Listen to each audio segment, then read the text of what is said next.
Bismillahirrahmanirrahim. Kemarin kita berhenti di pernikahan Nabi SAW bersama Aisyah dan Saudah binti Zam'ah. Setelah meninggalnya Khadijah, istri Nabi yang nomor 2 urutannya secara akad nikah adalah Aisyah. Namun secara berkeluarga adalah Saudah. Karena Nabi SAW setelah akad dengan Aisyah tidak tinggal bersama Aisyah, ya, beliau akad nikah dan tinggal bersama Saudah binti Zam'ah. Ya. Akad nikahnya terjadi pada bulan Syawal. Aisyah juga bulan Syawal, Saudah juga bulan Syawal. Ya. Aisyah mulai berumah tangga dengan Nabi SAW pada bulan Syawal setelah 3 tahun. Setelah 3 tahun, yaitu pada bulan Syawal, Nabi datang ke Madinah, hijrah ke Madinah pada Rabiul Awal. Nah, 6 bulan atau 7 bulan setelahnya itu, pas di bulan Syawal, Nabi melakukan walimah dan memulai rumah tangga dengan Aisyah. Aisyah saat dilamar oleh Nabi SAW pada umur 6 tahun, Aisyah itu sudah dilamar duluan oleh anaknya Mut'im bin Adi. Masih ingat siapa Mut'im bin Adi? Orang yang menyobek, boikot keluarga Nabi, dan juga orang yang melindungi Nabi di Mekah sekarang. Anaknya Mut'im bin Adi ini sudah melamar duluan Aisyah radhiyallahu anha, dan sudah terjadi percakapan dan kesepakatan antara Mut'im dan Abu Bakar.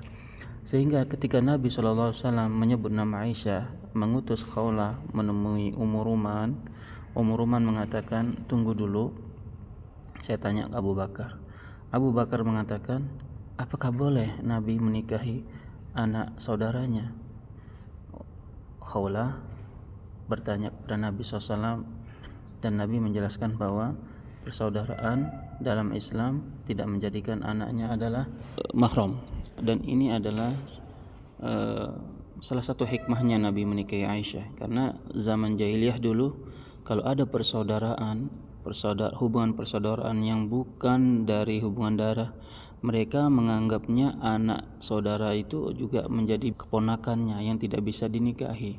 Nah, dengan adanya Nabi menikahi Aisyah, ini menghancurkan tradisi jahiliyah. Ini ada salah satu hikmahnya. Kita kembali bahwa sebelum Nabi itu Aisyah sudah dilamar duluan oleh anaknya Mut'im bin Adi. Sehingga Abu Bakar tidak enak kepada Mut'im bin Adi, karena ini ada sebuah janji. Abu Bakar tidak pernah berjanji kecuali pasti menepatinya. Nah, oleh sebab itu Abu Bakar ingin menyelesaikan masalah ini dulu. Beliau datang menemui Mut'im bin Adi, dan tatkala itu ada istrinya Mut'im bin Adi, yaitu ibunya si anak calon Aisyah. Setelah beliau datang, masuk dan ngobrol, istrinya Mut'im bin Adi mengatakan, wahai Abu Bakar, jangan-jangan nanti kamu akan merusak anak kami. Setelah menikah dengan Aisyah, anak kami jadi masuk Islam, mengikuti agamanya istrinya. Kata Mut'im bin Adi, kalau memang itu niatmu wahai Abu Bakar, pernikahan ini dibatalkan saja. Dalam hati Abu Bakar mengatakan, alhamdulillah, mereka yang membatalkan perjanjian itu, bukan saya yang menyalahi janji. Beliau bersyukur Allah menampakkan niat, memperlihatkan isi hati mereka. Ya. Abu Bakar pulang dan mengatakan kepada Khawlah, sampaikan kepada Rasulullah bahwa Aisyah milikmu. Lihat, orang kafir sekarang menyerang Nabi kita Muhammad SAW dengan mengatakan bahwa Nabi kalian itu menikahi anak di bawah umur 6 tahun. Padahal lihat, Aisyah sudah dilamar duluan oleh anaknya Mut'im bin Adi. Kenapa hanya Nabi kita yang diserang? Padahal Aisyah itu sudah dilamar pada umur 6 tahun, itu sudah dilamar duluan oleh anaknya Mut'im bin Adi. Orang kafir pada zaman itu tidak pernah mempermasalahkan itu, karena bagi mereka itu adalah hal yang lumrah dan wajar, sudah biasa terjadi di kalangan kaum Quraisy pada saat itu. Jadi beda zaman, beda adat, beda istiadat, gitu ya. Itu ya, diingat. Nah, kita kembali.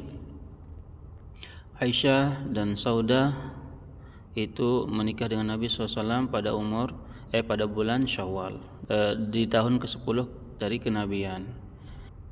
Setelah bulan Syawal datanglah bulan Zulqa'dah dan Zulhijjah, yaitu 2 bulan setelah pernikahan Nabi SAW. Di musim haji ini, di bulan Zulhijjah, di musim haji ini ada hal yang terjadi, dan ini adalah awal mula bibit-bibit dan benih-benih Islam akan mulai muncul dan tumbuh di kota Madinah.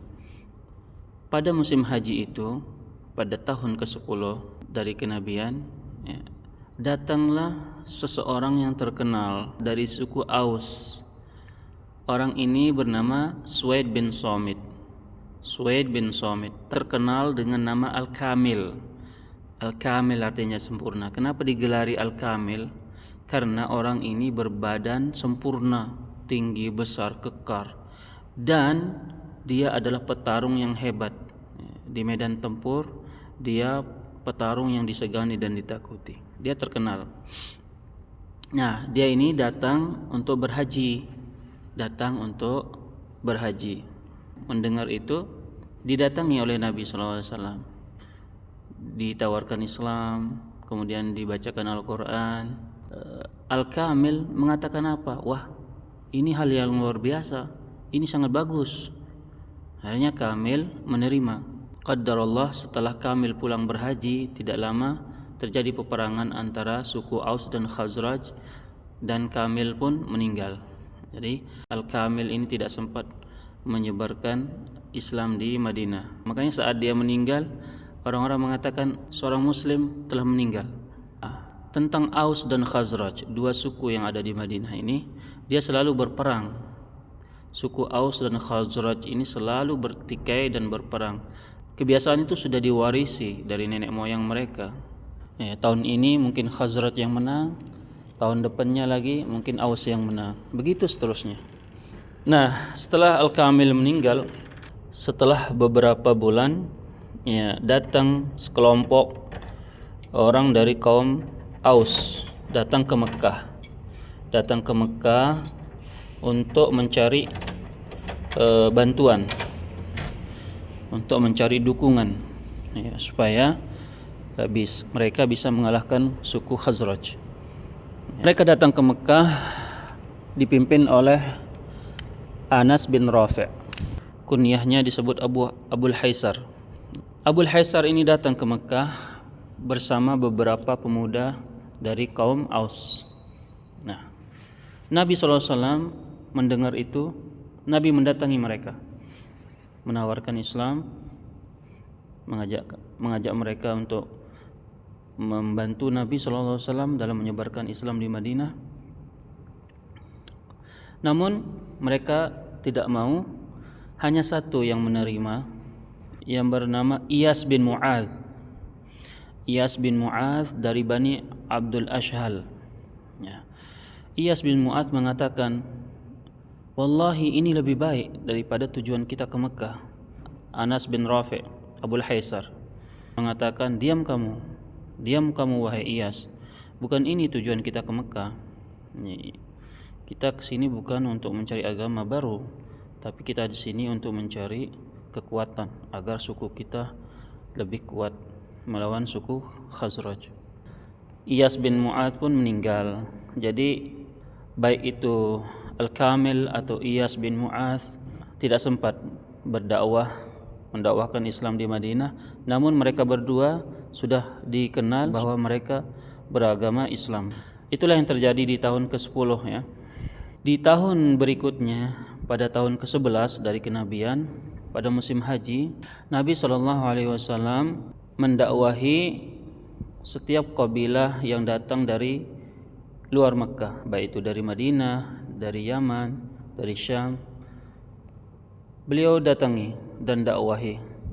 Tapi di sisi lain, kaum kafir Quraisy menyebarkan isu bahwa jangan kalian dengar apapun yang dikatakan oleh Muhammad. Oleh sebab itu Nabi SAW menunggu di luar Mekah. Nabi SAW menunggu mereka di luar Mekah.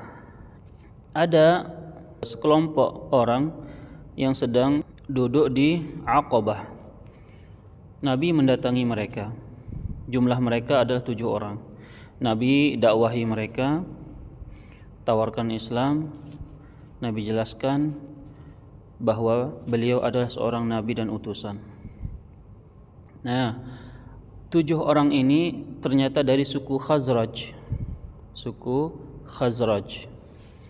Mendengar kata-kata Nabi, seorang Nabi, mereka teringat perkataan orang-orang Yahudi di Madinah.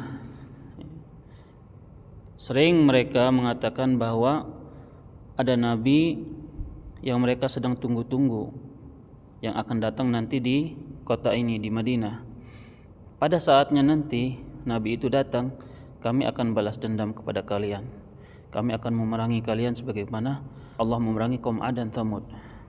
Jadi di Madinah itu ada agama Yahudi yang sudah banyak. Ya, mereka adalah pendatang dari Syam. Mereka datang ke Madinah untuk menunggu Nabi terakhir. Mereka tahu dari kitab-kitab mereka, dari pesan-pesan ulama-ulama mereka bahwa nanti ada Nabi yang terakhir. Mereka tahu persis bahwa Madinah itu adalah tempat hijrahnya Nabi Muhammad SAW, Nabi terakhir. Kita kembali ke Aqabah. Aqabah ini adalah sebuah tempat di luar Mekah, wallahu alam berapa kilometer dari Mekah. 7 orang ini sedang berada di Aqabah, sedang didakwahi oleh Nabi SAW. Tatkala mereka mendengar perkataan Nabi, mereka teringat orang-orang Yahudi di Madinah itu selalu mengatakan mereka menunggu seorang Nabi terakhir. Ya, orang-orang Yahudi di Madinah itu kan pendatang, ya, sehingga kadang mereka terzolimi kan oleh orang-orang penduduk asli. Saat mereka terpojok, saat mereka terzolimi, mereka selalu mengancam orang-orang asli Madinah, orang-orang lokal dengan mengatakan, tunggu saja giliran pembalasan kami nanti tatkala Nabi kami sudah datang. Kami akan memerangi kalian bersama Nabi kami. Mereka teringat perkataan itu, orang-orang Yahudi itu, dan mereka mengatakan, ini adalah Nabi yang mereka tunggu-tunggu. Mari kita beriman kepada Nabi ini. Mari kita lebih dahulu beriman kepada Nabi ini, sehingga nanti tidak diperangi oleh orang-orang Yahudi sebagaimana yang mereka katakan. Jadi 7 orang ini adalah orang-orang yang pertama kali menyebarkan Islam di Madinah. Mereka beriman kepada Nabi SAW, dan sebelum pulang mereka mengatakan, ya Rasulullah, kaum kami di Madinah tidak henti-hentinya berperang. Seandainya Islam ini bisa menyatukan mereka berdua, maka sungguh engkau adalah orang yang pertama kali mendatangkan ketenangan dan kenyamanan di Madinah. Singkat kata, mereka sudah beriman dan mereka pamit pulang ke Madinah. Nah, ini adalah cikal bakal mulai tersebarnya Islam di Madinah dari 7 orang ini, dari kaum Khazraj. Mereka di Madinah menyebarkan Islam, berdakwah, mengajak keluarga, tetangga, teman-teman mereka untuk masuk Islam. Dan positif, pada tahun berikutnya, pada musim haji tahun berikutnya, yaitu di tahun ke-12 setelah kenabian, di mana Islam sudah semakin banyak di Madinah, mereka kaum muslimin ingin bertemu dengan Rasulullah SAW di musim haji ini. Jadi mereka ada 12 orang. Mereka berkumpul dan mereka membahas bagaimana pertemuan dengan Nabi SAW.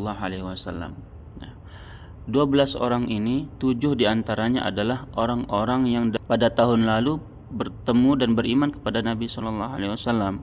Mereka menyarankan untuk bertemu dengan Nabi SAW di Al-Aqabah.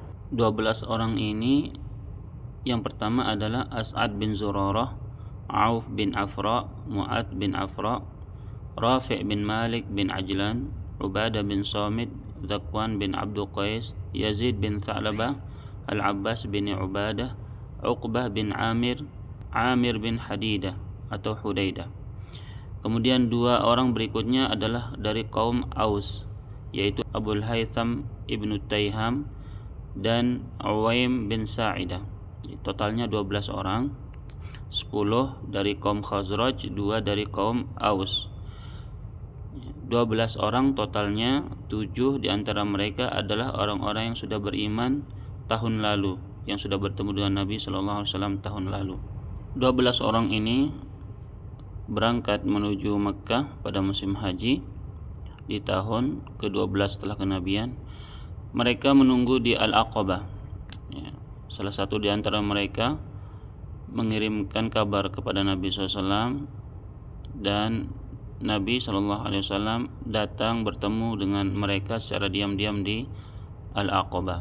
Nabi menjelaskan tentang Al-Islam kepada mereka. Mereka mengatakan, "Ya Rasulullah, ulurkan tanganmu, kami akan bersaksi, kami akan berjanji kepadamu, apapun yang engkau perintahkan kami akan laksanakan, apapun yang engkau larang kami akan jauhi." Baiat ini, perjanjian ini disebut dengan Baiatul Aqabatul Ula, Baiat Aqabah pertama. Baiat adalah sebuah perjanjian. Kemudian Aqabah adalah sebuah tempat, di tempat orang melempar jumrah itu. Baiat Al-Aqabah Al-Ula, baiat yang pertama, karena nanti ada baiat yang kedua di tahun berikutnya. Nah, apa isi baiatnya? Baiatnya adalah seperti yang ada di surah As-Saff. Ya ayuhan nabiyyu idza ja'akal mu'minatu yubayi'naka 'ala alla yushrikna billahi syai'an wa la yasriqna wa la yaznina wa la yaqtulna auladahunna, dan seterusnya. Mereka berjanji kepada Nabi SAW untuk alla yushrikna billahi syai'a, untuk tidak menyekutukan Allah Subhanahu wa taala, tidak akan menyembah Tuhan selain Allah Subhanahu wa taala. Yang kedua, wala yasrikna, mereka tidak akan mencuri. Wala yaznina, yang ketiga, mereka tidak akan berzina. Yang keempat, wala yaqtulna auladahunna, yang keempat, mereka tidak akan membunuh anak-anak mereka. Zaman jahiliyah, kalau ada anak perempuan lahir, mereka kubur hidup-hidup karena mereka malu. Mereka menganggap anak perempuan tidak bisa meninggikan derajat keluarga itu. Anak perempuan lemah, anak perempuan tidak bisa berperang. Mereka berjanji untuk tidak melakukan itu. Kemudian yang berikutnya, wala ya'tina bi buhtanin yaftarinahu baina aidihin. Tidak boleh berbohong dalam menjadi saksi, ketika menjadi saksi. Wala ya'sinaka fi ma'ruf. Seterusnya, mereka juga tidak akan mendurhakai Nabi SAW. Nah, baiat ini disebut dengan baiatun nisa, baiatnya wanita. Kenapa?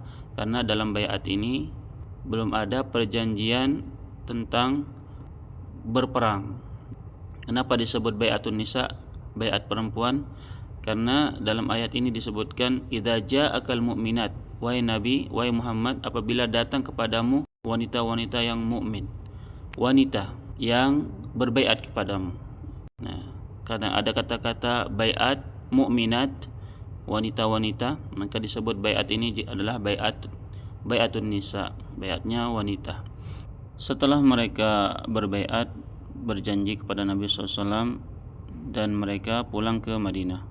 Sebelum pulang, Nabi mengutus bersama mereka Mus'ab bin Umair bin Hashim bin Abdi Manaf bin Abdiddar.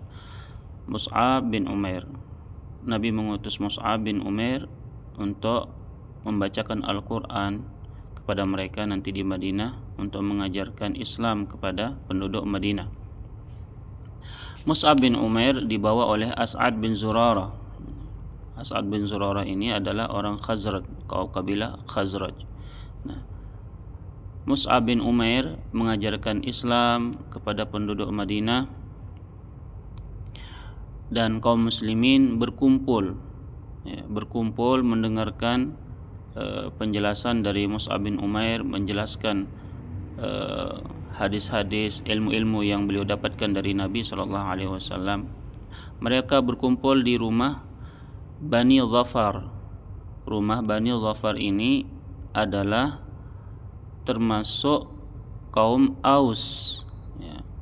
As'ad bin Zurarah yang membawa Mus'ab bin Umair adalah seorang dari Bani Khazraj, dan menempatkan Mus'ab bin Umair untuk berdakwah mengajarkan Islam, menjadikan markasnya adalah di rumah Bani Zafar di kabilah Aus.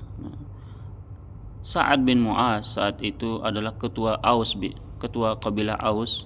Sa'ad bin Mu'az mendengar hal itu dan memerintahkan Usaid bin Hudair untuk mendatangi As'ad bin Zurarah dan Mus'ab bin Umair.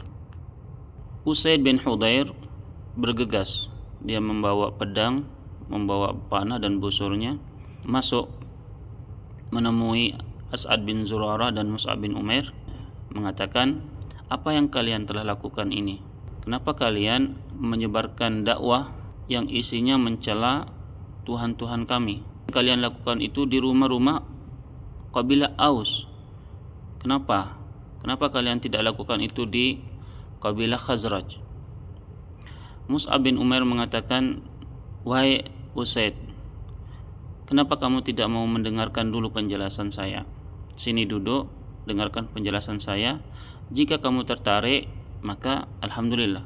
Jika kamu tidak suka dengan penjelasan saya tentang Islam yang akan saya jelaskan ini, maka itu juga menguntungkanmu. Untungnya apa? Kamu terhindar dari keburukan Islam itu sendiri. Kata Usaid bin Hudair, bagus. Ini adalah adil, sikap yang adil, yang bijaksana, baik. Kemudian Mus'ab bin Umair mulai menjelaskan tentang Islam kepada Usaid bin Hudair.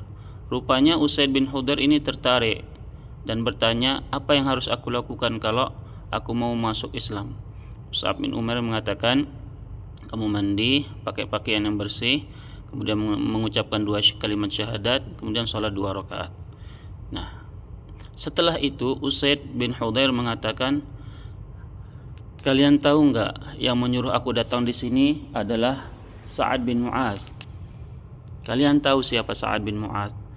Jika orang ini masuk Islam mengikuti kalian, maka semua orang yang di belakang dia ini akan masuk Islam. Maka semua orang-orang dari kabilah Aus akan masuk Islam.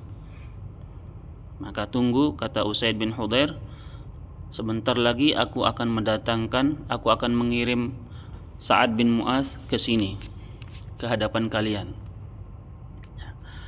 Usaid bin Hudair pulang dan mendatangi Sa'ad bin Mu'az. Sa'ad bin Mu'az melihat dan mengatakan, kamu datang dengan wajah yang tidak sama. Apa yang menyebabkan kamu begitu? Kata Usaid bin Hudair, tidak apa-apa wahai Sa'ad bin Mu'az. Aku melakukan perintahmu. Kemudian Sa'ad bertanya, apa yang kamu lihat? Apa jawaban mereka? Kata Usaid, wallahi khair, tidak ada apa-apa, tidak ada masalah. Sa'ad bin Mu'az penasaran dan dia sendiri datang ke As'ad bin Zurarah dan juga Mus'ab bin Umair. Mus'ab bin Umair mendakwahi Sa'ad bin Mu'az dan tidak lama Sa'ad bin Mu'az pun tertarik tentang Islam dan akhirnya mereka masuk Islam. Sa'ad bin Mu'az ini adalah adalah pemimpin kaum Aus. Sa'ad bin Mu'az mengumpulkan semua keluarganya dari kaum Bani Aus. Setelah berkumpul semua pembesar-pembesar Aus, Sa'ad bin Mu'az mengatakan, apa pendapat kalian tentang aku? Kalian menganggap aku seperti apa? Mereka menjawab, kami menganggapmu adalah sebagai ketua kami yang kami ikuti, yang kami dengar perintahnya. Kata Sa'ad bin Mu'az, baik, jika kalian menganggap aku pemimpin kalian, maka mulai sekarang kalian ikuti jejakku. Aku sudah beriman, sudah percaya kepada Allah dan mengikuti Nabi Muhammad SAW. Kalau kalian betul-betul menganggapku sebagai pemimpin kalian, maka kalian harus masuk Islam pada saat ini juga. Siapa yang tidak mau masuk Islam, maka haram baginya untuk berbicara denganku. Saya tidak akan berbicara kepada orang yang tidak mau masuk Islam, mengikuti jejakku. Seketika itu, pada sore hari itu semua kabilah Aus masuk Islam. Tidak satu pun rumah-rumah dari kabilah Aus kecuali beriman, sudah masuk Islam. Maka itulah yang terjadi.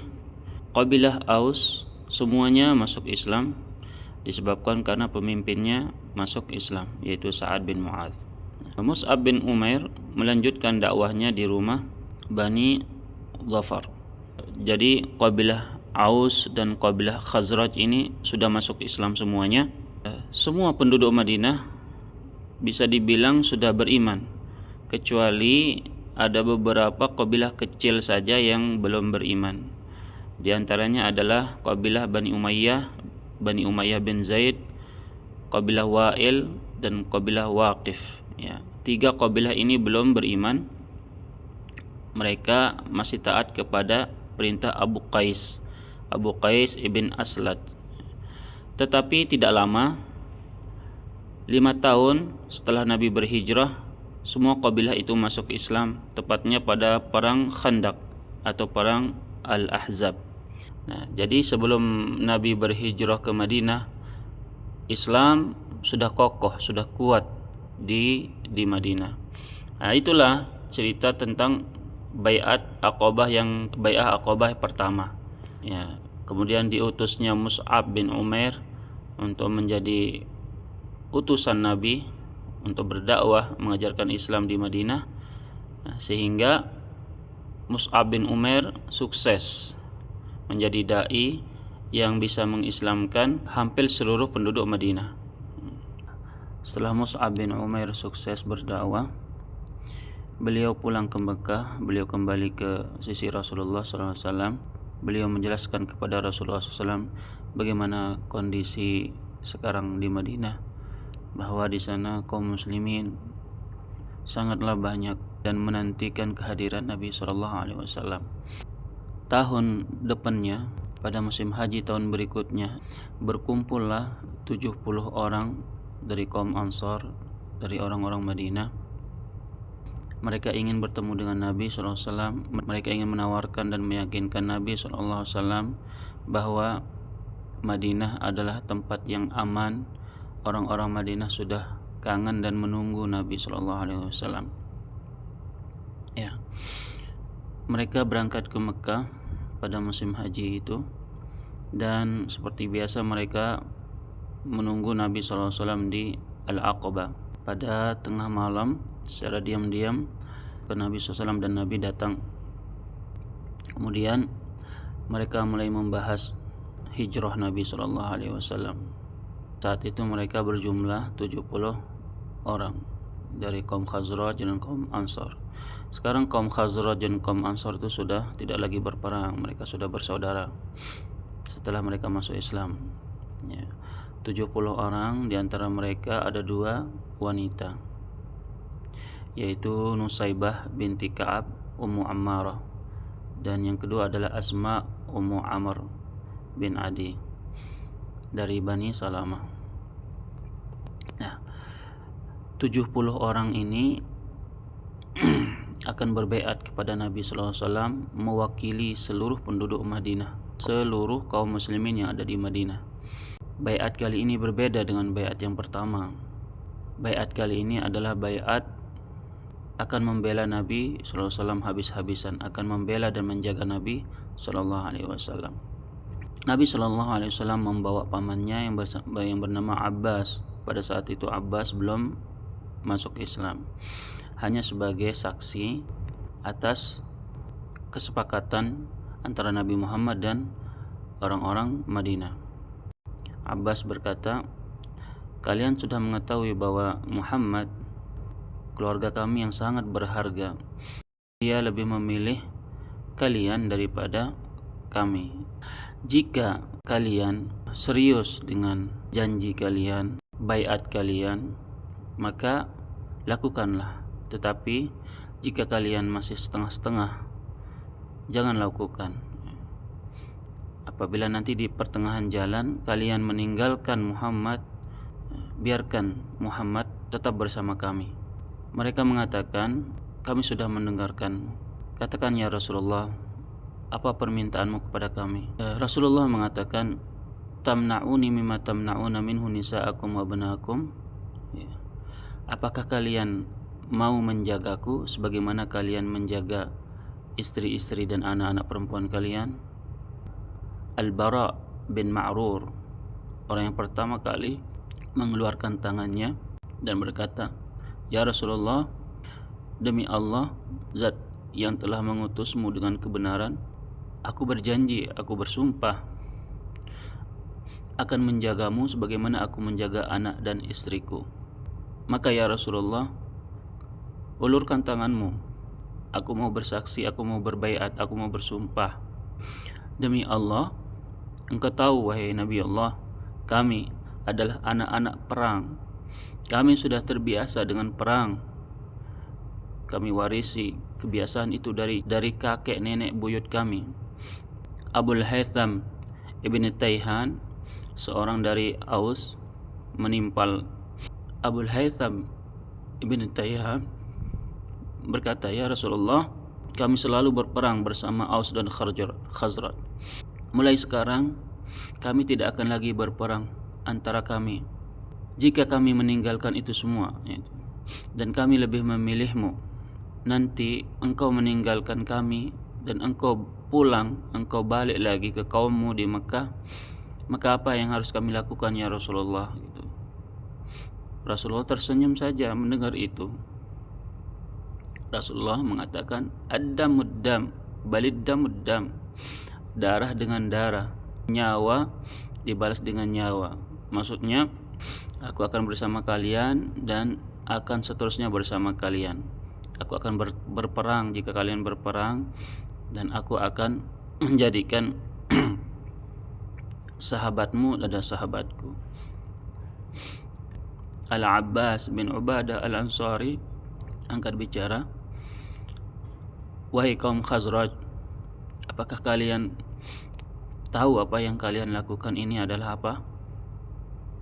Kalian sedang berbaiat, membuat perjanjian Harbul Ahmar wal Aswad, perang habis-habisan walaupun melawan kulit merah dan kulit hitam. Kalian akan menghabiskan harta-harta kalian, juga kalian akan kehilangan darah. Jika kalian tidak serius, maka itu adalah kerugian yang luar biasa, kerugian dunia dan akhirat. Maka berhenti. Kalau kalian tidak serius, berhenti dari sekarang, jangan lanjutkan. Tetapi apabila kalian serius, kalian bisa memegang janji-janji kalian, maka ini adalah kebaikan dunia dan akhirat." Mereka semua berdiri mengatakan, "Kami siap, kami siap, kami siap semua dengan itu. Kami siap berperang melawan siapapun musuh Nabi Muhammad SAW." Mereka bertanya, "Ya Rasulullah, lalu apa yang kami dapatkan ya Rasulullah?" Rasulullah menjawab, "Al-Jannah, bagi kalian adalah surga." Mereka mengatakan, "Ya Rasulullah, setuju. Ulurkan tanganmu.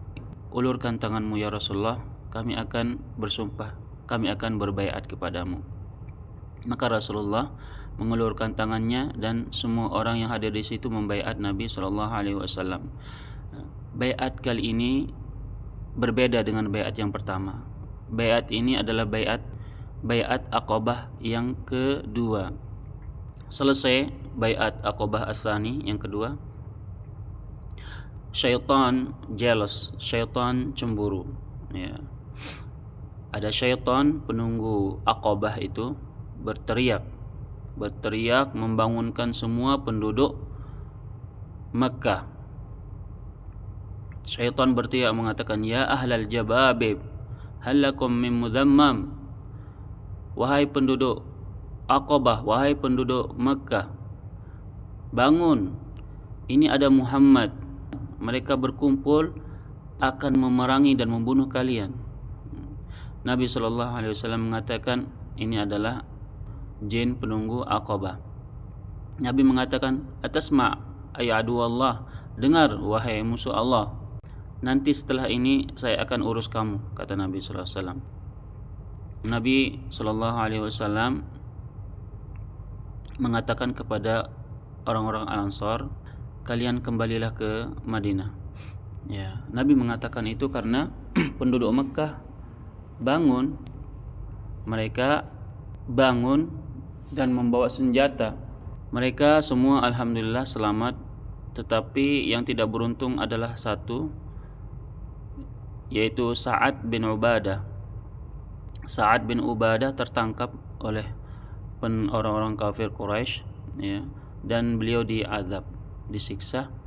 Tetapi tak lama alhamdulillah Allah selamatkan beliau dan akhirnya beliau bisa pulang ke Madinah. Orang kafir Quraisy, orang Mekah tahu kejadian Aqabah.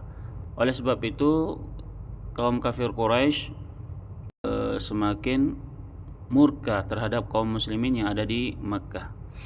Ini adalah asal usul terjadinya hijrah Nabi SAW ke Madinah.